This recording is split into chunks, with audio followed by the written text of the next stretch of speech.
In this video, I'm going to show you how you can start creating your own Bible stories using AI and monetize them, and you can do this within minutes. If you have seen online, there are a lot of people who are ministering the gospel through Bible stories, and their channels are getting massive number of views. You can as well do so using AI. It is completely free, and you can begin your journey today. So today I'm going to show you how I was able to come up with this story of Esther, and I used just this prompt. But first, listen in to the video that we are just going to create. Of an entire people, Esther rises to the challenge. She becomes a beacon of hope, standing against the sinister plans of Haman, the king's ruthless advisor, who seeks to annihilate her people. Through her unwavering faith and clever strategies, Esther's story unfolds as a gripping saga of survival and victory. Join us as we delve into the life and achievements of Queen Esther, a woman whose legacy continues to inspire courage and resilience across the ages. This is not just the story of a queen, it's a testament to the power of standing up for what is right, even when the odds are daunting. So that is just a sneak peek. So we are going to use only 2 tools for us to create this story, and the good news is they are all available for us for free. My name is Isaac, and this is a minute with AI. So I went out and tried out ChatGPT and Microsoft Copilot, and I realized Copilot gave me the best result that I wanted. And we are going to create a story about Esther using this, and you can do the same on your own. All you need is an idea. So I asked who was Esther in the Bible. Microsoft Copilot was able to give me a detailed description about Esther that I found best to use. So this was a brief description about Esther that I generated from Copilot. I then went ahead and asked Copilot to use the above information to create a 10-minute story about the life and achievement of Queen Esther, of which it did perfectly well, and here is the storyline, which is great. I also went ahead and asked Copilot to write for us introduction for the above story, and it did so well. Now from there, what you'll need to do after you have gotten the above information is to ask Copilot to give us prompts that we are going to use to create images. So you will go ahead and ask, that is great.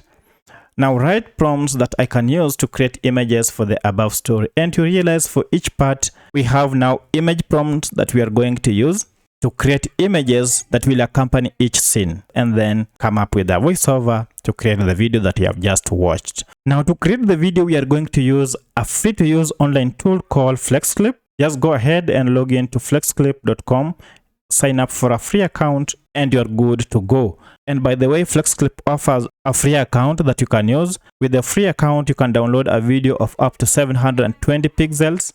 You can download a maximum of 12 projects, and for a video, the video length that you can download is up to 10 minutes for each video. So once you're signed up, go to this AI tools option, and then we shall use AI text to image. Click on it to get started. And you can see this tool creates beautiful images that you can use. You can convert to videos, and you can see from my history the images that I have created previously and used in various projects. They are stunning images. So this is a previous history of previous images that I have generated with this tool, and we are going to do the same with this. So I'll go ahead and generate images for introduction and then the storyline. So I'll paste my prompt here, and then for the creation, I'll choose the style that I'll wish. And for the style, I'll use the steampunk. Let the mode be fast, and then under ratio, select 16:9 or 9:16 if you want to create mobile-based videos. So I'll select 16:9, and you have to select the number of images you will create under each prompt. So let's generate. And here are our first images. As you can see, beautiful indeed. Now I'll go ahead and generate images for the others, and each I'll download. So I'll fasten the clip to generate all the images. So our images are done, and I have generated quite a number of them that we are going to use for our video creation. Now the next thing we need to do is to go ahead and create a narration for these scenes. For this, we shall use a tool called AI text to speech, and all this is still in our FlexClip AI tool. So go ahead and click on it. So I'll copy the introduction and paste it here. Now here we have to choose the voice. The first, the language, which is English, and then the voice and the style. Now I'll change the female voice. The 28 repeated the chant as the sound. I'll go with Stefan. Now let's create the audio for the introduction. And our audio is ready. Let's listen in. Imagine a young woman, orphaned and living in obscurity, suddenly thrust into the heart of an empire as its queen. This is the story of Esther. That is wonderful. So let's give it a title and save it to the medium. Next, we want to generate a voiceover for the whole story. So let's copy it and repeat the same process. Now here are our 3 audio files that I've just downloaded. I want us to use these audio files and use the images that you have created to create a video. Now for this, just go to create a video, select the ratio, and then from here we shall add the audio. Our audio files are here, so let's add them under the audio timeline, and then the images we shall add them under the video timeline. Our video is ready, and once the video is ready, it's time to go and save it and then export it. So to download it, go to export. If you are on a free account, you will be able to export up to 720p, but for my case, I can export up to HD because I have a business account. The rest will remain the same, and just go ahead and export. So here's our final video. Let's listen in. Imagine a young woman, orphaned and living in obscurity, suddenly thrust into the heart of an empire as its queen. This is the story of Esther, a tale of incredible courage, faith, and the triumph of good over evil. Esther's journey takes us from the humble beginnings of a Jewish girl named Hadassah to the opulent courts of Persia, where her beauty captures the eye of a king, and her bravery captures the hearts of a nation. In a time when a single voice could change the fate of an entire people, Esther rises to the challenge. She becomes a beacon of hope, standing against the sinister plans of Haman, the king's ruthless advisor, who seeks to annihilate her people. Through her unwavering faith and clever strategies, Esther's story unfolds as a gripping saga of survival and victory. Join us as we delve into the life and achievements of Queen Esther, a woman whose legacy continues to inspire courage and resilience across the ages.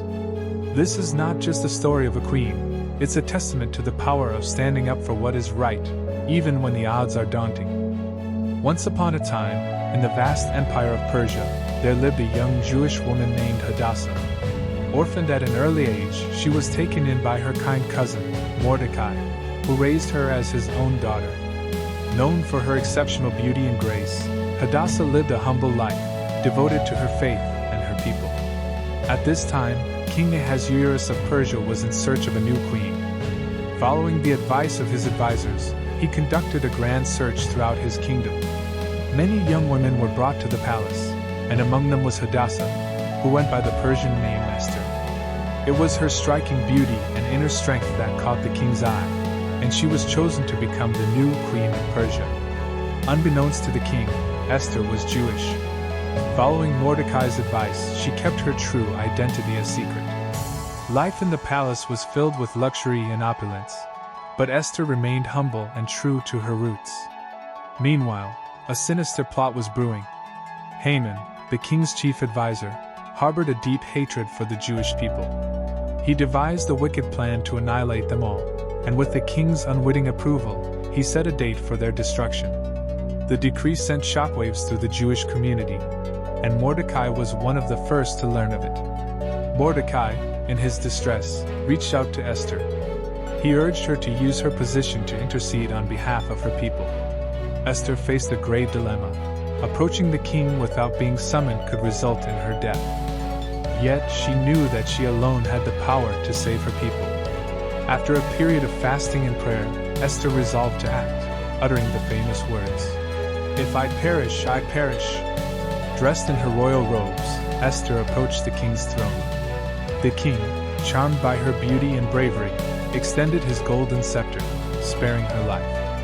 Esther invited the king and Haman to a series of banquets, skillfully gaining the king's favor and setting the stage for her plan.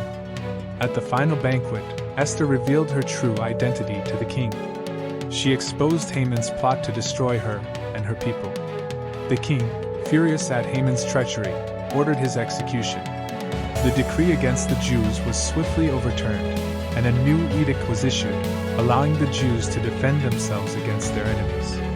The Jewish people were saved, and Esther's bravery was celebrated throughout the kingdom. The festival of Purim was established to commemorate their deliverance, a joyful reminder of Esther's courage and faith. Queen Esther's legacy lives on as a symbol of hope and resilience. Her story teaches us the power of faith, the importance of standing up for what is right, and the difference one person can make in the face of adversity. The story of Haman's fall is a dramatic tale from the biblical book of Esther, set during the time of the Persian Empire under King Xerxes Ahasuerus. It highlights themes of pride, intrigue, and divine providence. Haman, a high-ranking official in King Xerxes' court, was promoted to a position of great authority. The king commanded all his servants to bow and pay homage to Haman. Mordecai, a Jew living in the capital city of Susa, refused to bow to Haman, citing his faith and principles. This enraged Haman, and he resolved not only to punish Mordecai but to annihilate all the Jews in the Persian Empire. Haman convinced King Xerxes to issue a decree to destroy the Jews, claiming they were a threat to the kingdom because of their distinct laws and customs. The king, unaware of Haman's true intentions and Mordecai's heritage, agreed and gave Haman his signet ring to seal the decree. The edict was dispatched to all provinces, causing confusion and despair among the Jewish population. Queen Esther, a Jew herself, was unaware of the plot until Mordecai informed her. Mordecai urged Esther to intervene, reminding her that she might have been made queen for this very moment. Risking her life, Esther approached the king without being summoned, a grave offense that could lead to death. However, the king extended his golden scepter, signaling his favor, and Esther invited him and Haman to a banquet. That night, the king experienced sleeplessness and ordered the royal records to be read to him. He was reminded of Mordecai's earlier act of loyalty in foiling an assassination plot against the king. Xerxes realized Mordecai had never been rewarded for his service. The next morning, Haman entered the king's court intending to request Mordecai's execution on a gallows he had prepared. Before Haman could speak, the king asked him how to honor someone the king delights in. Assuming the king meant him, Haman suggested a lavish display, dressing the man in royal robes, placing him on the king's horse, and parading him through the city. To Haman's horror, the king commanded him to bestow this honor on Mordecai. Humiliated, Haman carried out the king's orders. Shortly afterward, he attended Esther's second banquet with the king. During the feast, Esther revealed her Jewish identity and exposed Haman's plot to annihilate her people. The king, enraged, left the room. When he returned, he found Haman pleading with Esther for his life in a manner that appeared improper. Misinterpreting the scene, the king accused Haman of assaulting the queen. One of the king's attendants informed him of the gallows Haman had built for Mordecai. Xerxes ordered that Haman be hanged on the very gallows he had prepared for his enemy. Thus, Haman met his end. The king issued a new decree, allowing the Jews to defend themselves against their enemies. On the day set for their destruction, the Jews triumphed, and the events were commemorated annually in the festival of Purim. If this video was helpful to you, kindly hit the like button and also subscribe to this channel. Thank you for watching, and let's meet in the next video.